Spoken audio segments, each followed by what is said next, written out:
Hello, everybody. I hope this message finds you safe, healthy, and blessed. Right now, I think we all need the opportunity to really look at and find and realize that there are blessings even in these dark moments. There are always blessings that I've found, even in the hardest moments that I experience. Usually, it may take years. And there's still some situations where I'm wondering when that lesson's going to come forward and when I realize what the blessings are.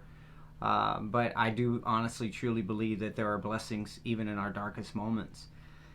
For me, right now, this message for today really is just to talk a little bit about relationships and how we can be intentional in making sure that we are actually working on and spending our time on the relationships that matter. I do a daily post, usually Monday through Thursday, that I send out. I'm blessed that I get to send it out all over the world to all kinds of people. I get some wonderful responses back. I get some really nice notes. I get some encouragement, some inspiration, and I get some questions too. And people ask me all the time, what's my thought process in terms of the negativity or people who are negative around us and different things of that nature. And for me, I found that a lot of times we want to focus and spend our time on the negativity that is around us. But when you start thinking about the positive energy that you can give that resonates beyond you, it goes to people. It's contagious when people start to understand that. But it takes a minute for you to really focus on it and understand it and work your way through certain situations. And so right now I'm reading this book. It's The Servant Leader. It's by Ken Blanchard and Phil Hodges. And I call it airplane book, right? A book that you can read really fast.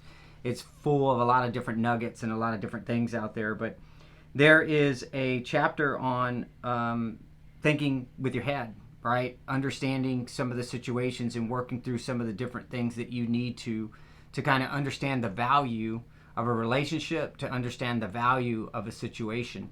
And again, that's not easy to do. It's way easier said than done. But for me, I'm constantly, and I've talked about the serve model all the time. Again, it's one of my favorite things to really go and fall back on, and I use it in a lot of the relationships that I'm in to help myself better understand. And the R, again, my favorite part of the serve model is reinvent continuously.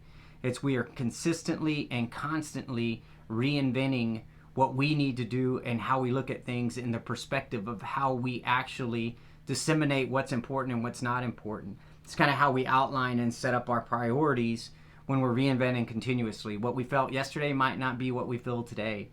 We walk into situations maybe that we've been there before, but our experiences say, we're going to experience this different.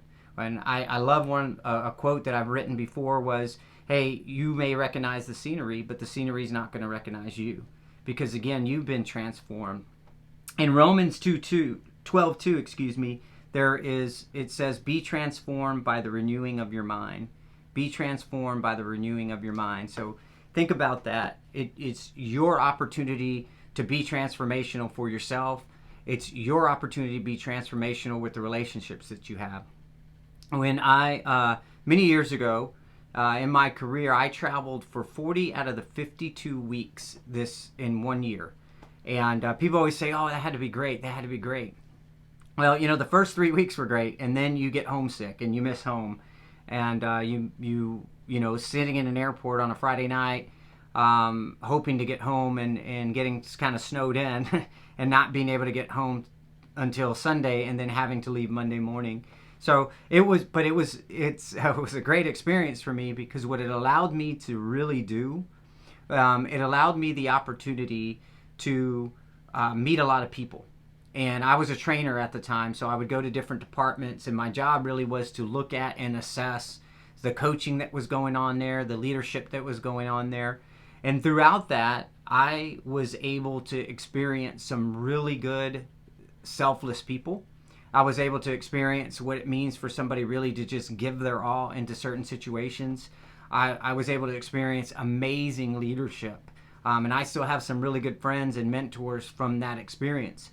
But on the other side of that coin, I also was able to experience some not so pleasant people, some negative people, some opportunities for folks to actually just really focus on and have a better perspective of the type of relationships that they were trying to create, and the relationships and the attitude that they had towards other people.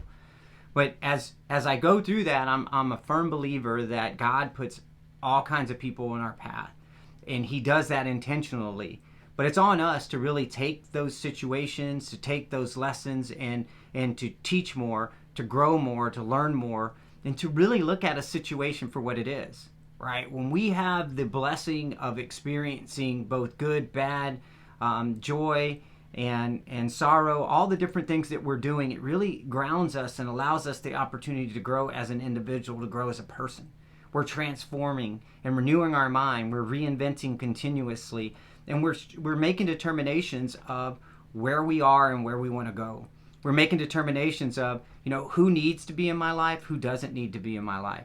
We're making determinations and choices constantly about what it means to and where we're going to spend our energy. Are we going to put our energy into a negative situation? Are we going to put our energy into a positive situation? It really is a choice. And trust me, I've been in situations or relationships where I thought, you know what, I can change this person. And what I found as I tried to change that person is, unfortunately, I got into situations where that person was changing me. It maybe made me doubt. It made me think differently. It made me not really focus on or attack or life the way it probably should have been. And it really kind of set me off on a different path. But when I look back on that, I value it because I learned a lot. It was an experience that I needed to have, and it kind of equipped me for what was going to come next, right? The relationships that really were important to me. And it helped me see with kind of renewed vigor in how I need to be responsible and accountable and just in general more responsive to the relationships that truly do matter in my life, and realign my priorities. And so I never take for granted any relationship or any experience that I have, because I think every single one of those makes us and provides us the opportunity to be better people. I thank God every single day for the opportunity to share with so many people. I thank God for the opportunity where He puts just some brilliant minds in my path that allow me the opportunity to grow and learn and develop myself, and just to do my due diligence to be better than I was yesterday, by reinventing continuously and by renewing my mind and transforming my mind every single day. God is very active in my life. He wasn't always, because I didn't allow Him the opportunity to be in my life.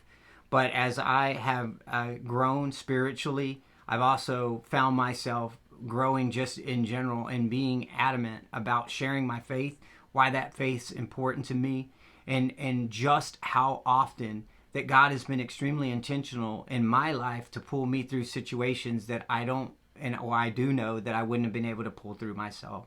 So I hope this message, again, finds you well. I appreciate, again, all the opportunities that I get to share with all of you. Again, the book is The Servant Leader by Ken Blanchard and Phil Hodges. It's a great read. It's filled with a lot of nuggets, and I'm blessed with the opportunity just to share some of those things with you. I pray that your relationships are forming the way they need to, that if you are struggling with where you want to go and what you want to do, that you pray, that you continue to read, that you continue to educate, that you continue to look at the silver linings, because, again, in every situation, I truly, honestly believe there are blessings. So as I am blessed to share with all of you, as always, believe in unbelievable that is you, and have a blessed and wonderful day.